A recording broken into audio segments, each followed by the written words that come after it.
Arguments for bail for 5 of those accused of assisting Thabo Bester escape from prison will continue tomorrow. Our reporter Linda Mnisi was in court and joins us now. Very good afternoon to you, Linda. A lot of deliberations in court as the co-accused try and get bail.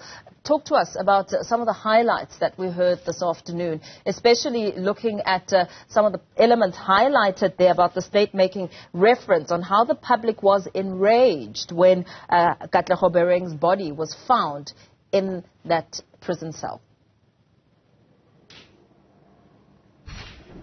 Yeah, well, for the matter, saw the state responding, of course, to the arguments, or make its own arguments in the closing arguments in the bail application that is currently before the magistrate here in the Bloemfontein Magistrates Court, and basically really trying to address the courts on aspects that relates to the Schedule 5 offences that the accused are facing, and the submissions that they've made so far. Obviously, the state is opposing bail and has come out to bring a witness who testified, giving a sense of the prima facie case that the state may have against the accused persons. For example, you'll remember that Asinoha Matswara, allegedly drove Katlego Bereng's body into the prison. And what the state is saying here is that none of the accused persons really challenged the strength of the state's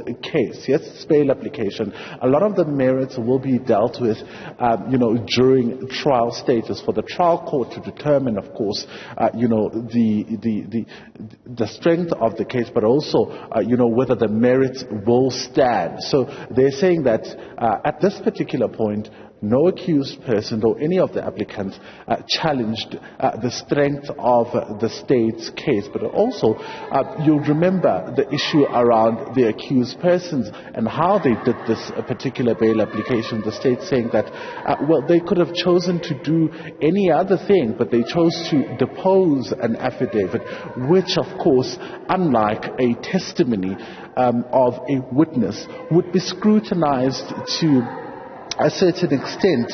You'll remember it's only the state that came with, a witness in this matter, and they're saying their evidence, cannot be scrutinized. In fact, I remember, in the submissions that were made, and as you rightfully point out, Paul, the state going as far as saying the public is not enraged about the fact that Katlego Bereng was murdered, because you'll remember there is no murder charge in this case, but what enraged the public is the manner in which the crime was conducted. The state are going on to detail the manner in which his body was brought into the prison, saying that the people that allowed that to happen are people who were employed to ensure that someone who had been taken out of society for murdering and raping was kept away from the community, was kept away from innocent people. But here we are having people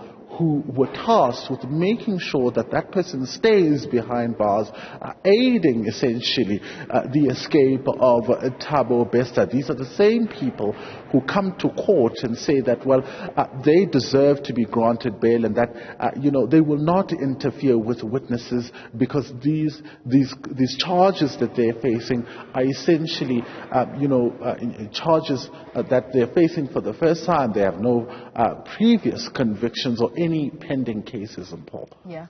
Very well, Linda Mnisi. Let's perhaps leave it there for now, giving us a sense of what has come out of the closing arguments for the 5 co-accused in the Thabo Bester saga, which will have court resuming tomorrow at 9 o'clock.